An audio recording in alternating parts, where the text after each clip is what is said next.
क्योंकि तुम उससे नफरत करती थी। अरे आपने उसको ये नहीं कहा था कि मैं तेरे से तंग आ गई हूं, मैं तेरा गला दबा दूंगी। मेरी फिंगरप्रिंट। यस मैम, सुष्मिता का खूनी मिला। नहीं, पर उसकी भाभी। वो खूनी नहीं है। कहीं कहीं उसने आत्महत्या तो नहीं कर ली?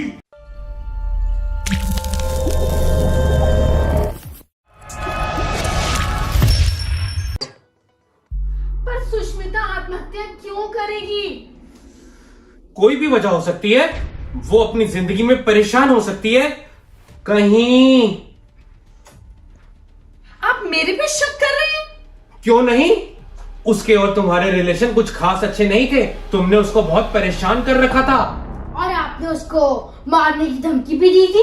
अगर मेरी माँ खूनी निकली तो दुनिया वाले मेरे माथे पे लिख देंगे कि मेरी माँ खूनी है। अब मैं क्या करूं? देखिए, आप मेरे पे ना बेफालतू में कोई शक मत करो। हाँ, मैंने किसी को नहीं मारा, मैंने कुछ नहीं किया। ये तो सुष्मिता के पोस्टमार्टम की रिपोर्ट आने पर ही पता चलेगा कि तुमने उसको मारा है या नहीं। सब इंस्पेक्टर अनान्या, तुम जाओ सुष्मिता के कमरे की तलाशी लो। हो सकता है हमें कोई सुसाइड नोट मिल जाए। अगर उसने सुसाइड करी है तो। Yes sir.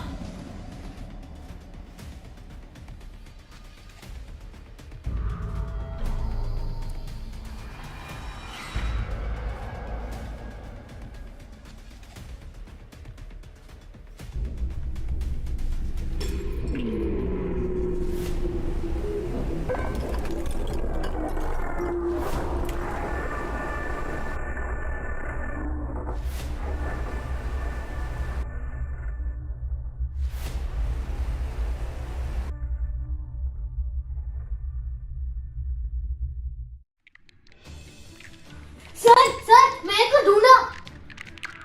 ये किसकी डायरी है? सुष्मिता की होगी। हाँ, मैंने कई बार देखा है सुष्मिता दीदी को डायरी लिखते हुए। सर, उसने अपनी मौत से 3 दिन पहले अपनी डायरी में कुछ नहीं लिखा। और पीछे देखो अनान्या, कुछ ना कुछ जरूर मिलेगा। ये सुष्मिता की डेथ से 1 हफ्ते पहले की बात है। आज भाभी ने मुझे बहुत डांटा। मुझसे उनका कीमती ग्लास टूट गया था। मैंने भाभी से बहुत माफी मांगी। मैंने जानबूझकर ग्लास नहीं तोड़ा था। यह सुष्मिता की मौत से 6 दिन पहले की बात है। आज मैंने भाभी को फोन पे बात करते सुना। वो कह रही थी कि वो मुझसे बहुत परेशान है। उनका मन करता है कि वो मेरा गला दबा दे। यही रीजन है कि हमारा शक तुम पर बार बार जा रहा है। जो मर्जी कर लो, ये सारा शक गलत ही होने वाला है। मैंने ऐसा कुछ नहीं किया। सब इंस्पेक्टर अनान्या, तुम डायरी के आगे के पन्ने पढ़ो, जरूर कुछ ना कुछ निकलेगा। सर, मेरे को ना भूख लग गई है। आप आगे की डायरी पढ़ो। तो मैं कुछ खा कर आई।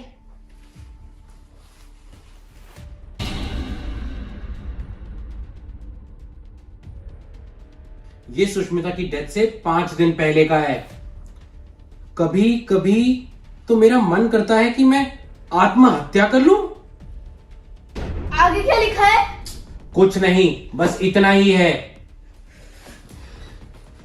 पर इससे कुछ साबित थोड़ी ना होता है। अगला लेटर पढ़ो, उससे शायद से कुछ साबित हो जाए। ये सुष्मिता की डेथ से 4 दिन पहले का है और ये आखिरी लेटर है। आज वो फिर आया था। उसने मुझसे फिर से पैसे मांगे। मैं पहले ही उसको 50,000 रुपए दे चुकी हूं। इसका मतलब उसको कोई ब्लैकमेल कर रहा था। कौन हो सकता है? इसमें सुष्मिता ने किसी का नाम भी तो नहीं लिखा। पुनीत जी, क्या आपको कोई आइडिया है कौन हो सकता है? नहीं, मेरे को कोई आइडिया नहीं है। हो सकता है इसी ब्लैकमेल की वजह से सुष्मिता ने आत्महत्या कर ली हो। हाँ, हो सकता है, पर हमें पता कैसे चलेगा ये है कौन? ये तो आपको पता होना चाहिए था ना। वो आपके घर पे काम करती थी। अरे घर पे काम करती थी, पर मैंने उसकी पर्सनल लाइफ में कभी इंटरफेयर नहीं किया।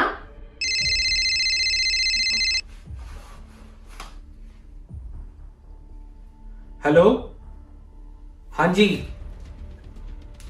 ओके ओके, ठीक है। पुलिस स्टेशन से फोन आया था कि सुष्मिता की बॉडी पर जो मार्क्स मिले हैं वो आत्महत्या के नहीं है, किसी ने उसका गला दबाकर खून किया है। और उसका खून किया है इस ब्लैकमेलर ने, जिसने सुष्मिता ने अपनी डायरी में लिखा है। मैंने तो कहा ही था कि इस खूनी की इंफॉर्मेशन आखिरी पेज पे मिलेगी सुष्मिता की डायरी से। सर वो तो मैंने कहा था ना। अरे अच्छा बाबा, वो सब छोड़ो, अब इस खूनी का पता लगाना है। यस सर, अगर मैंने इस खूनी का पता लगा लिया तो आप मेरा प्रमोशन करा दोगे? अरे बाबा, पहले पता तो लगाओ। हाँ जी सर। सर, सुष्मिता के पापा को फोन कर लो। सर मैं करती हूँ। हेलो, हेलो, हाँ जी बोलिए। क्या आप पुलिस को आधी अधूरी इंफॉर्मेशन दे रहे हो? जी, क्या मतलब? आपकी बेटी को कोई ब्लैकमेल कर रहा था, आपको इसके बारे में पता था क्या? जी हाँ, मुझे पता है। वो आदमी पिछले 6 महीनों से सुष्मिता को ब्लैकमेल कर रहा था। मेरी बेटी बहुत परेशान थी। तो आपने बात पहले क्यों नहीं बताई? मुझे लगा अपने परिवार की इज्जत को दांव पे ना लगाओ।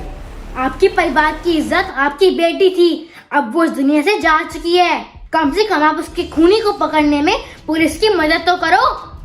जी मुझे माफ कीजिए, मैं आपको पूरी बात बताता हूँ। वो उसकी मालकिन का ड्राइवर है जैद, वही उसको ब्लैकमेल करता था। क्या? Later. Stop stop stop! सच सच बता, सच सच बता, तूने सुष्मिता का कत्ल क्यों किया? मैंने कोई खून नहीं किया। तेरे खिलाफ हमारे पास सबूत भी हैं और तेरे खिलाफ हमारे पास गवाह भी हैं। सच सच बोल। नहीं, मैंने कोई खून नहीं किया। Later. सच सच बोल। साहब, सुष्मिता और मेरी बहुत गहरी दोस्ती थी। हर महीने सुष्मिता अपनी सैलरी मुझे दे देती थी। उसकी सैलरी और अपनी सैलरी से मैं खूब ऐश करता था। फिर करीब 6 महीने पहले हमारी लड़ाई हो गई और हमारी दोस्ती टूट गई। साहब, मुझे जुए की लत लग चुकी थी, इसलिए मैं उसको ब्लैकमेल करके उससे पैसे ले लेता था। और तुम यहां तक गिर गए कि धीरे धीरे करके तुमने उससे 50,000 रुपए ले लिए। जी सर, फिर मैंने उस दिन सुष्मिता को कॉल किया और उससे पैसे मांगे, पर उसने पैसे देने से मना कर दिया। फिर मैंने उसे धमकी दी कि मैं तुझे मार डालूंगा। वो फिर भी नहीं डरी। और फिर क्या हुआ उसके बाद? साहब, फिर अगले दिन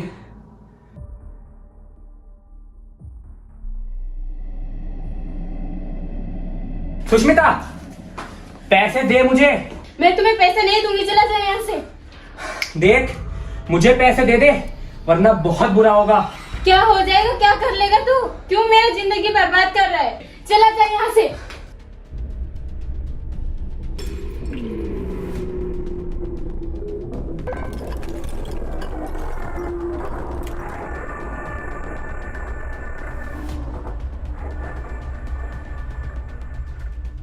सर, मैम, मुझे माफ कर दो। मुझे जुए की लत लग गई। मेरे ऊपर पैसों का कर्जा है। सुष्मिता ने पैसे नहीं दिए तो मैंने गुस्से में आकर उसे मार डाला। सर प्लीज मुझे माफ कर दो। किसी के कत्ल की कोई माफी नहीं होती। तुम्हें तुम्हारे किए की सजा तो मिलती रहेगी। चलो, यू आर अंडर अरेस्ट। चलो चलो चलो। Thank you so much video को पूरा देखने के लिए। हमने बर्ड को आजाद कर दिया। वीडियो लाइव हो चुका है हमारे चैनल RS1313 व्लॉग्स पे। गाइस हम बहुत कंफ्यूज थे कि बर्ड को आजाद करना है या नहीं, लेकिन हमने कर दिया। वीडियो देखने के लिए क्लिक किया, click click click click click. बहुत अच्छी वीडियो।